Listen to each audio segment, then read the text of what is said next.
नमस्कार मित्रांनो, मी सागर माने स्वागत करतो तुमचं आपल्या एका नवीन व्हिडिओमध्ये। मित्रांनो, नारी शक्ती दूत या ॲप्लिकेशनमध्ये बरेच महत्त्वाचे बदल करण्यात आलेले आहेत। मित्रांनो, मुख्यमंत्री माझी बहीण लाडकी योजनेसाठी हे ॲप्लिकेशन आहे, यामध्ये बरेचसे बदल झालेले आहेत।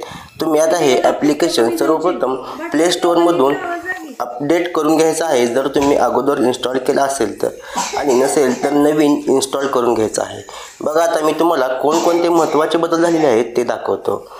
मित्रांनो, इथे बघा, मुख्यमंत्री माझी लाडकी बहीण योजनेवरती क्लिक केल्यानंतर सर्वात प्रथम जन्मचा जो 21 ते 65 वर्ष वयाची अट होती तो एक बदल इथे झालेला आहे। इथे बघा ही योजना फक्त 21 ते 65 वर्ष वयोगटातील महिलांसाठी आहे। जर महिलांचे वय 21 वर्षापेक्षा कमी आणि 65 वर्षापेक्षा जास्त असेल तर ते लागू होणार नाही। हा एक बदल झालेला आहे।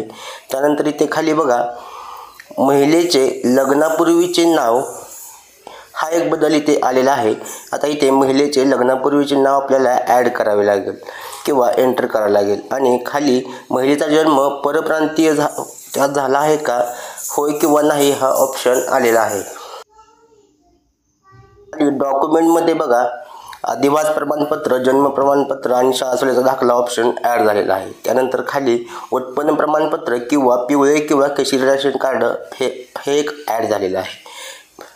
हा एक बदल, हे दोन महत्त्वाचे बदल झालेले आहेत। आणि खाली एक अजून, महिलेचा जन्म परराज्यातील असल्यास पतीचे कागदपत्रे, हा एक महत्त्वाचा बदल झालेला आहे मित्रांनो। आणि बाकीची फॉर्म भरण्याची प्रक्रिया सेमच आहे। या अगोदर मी फॉर्म कसा भरायचा त्याचा व्हिडिओ अपलोड केलेला आहे, तो पाहून तुम्ही आपला जो अर्ज आहे तो अर्ज करायचा आहे। बाकीचे बदल हे सेमच आहेत। धन्यवाद मित्रांनो, जय हिंद, जय महाराष्ट्र।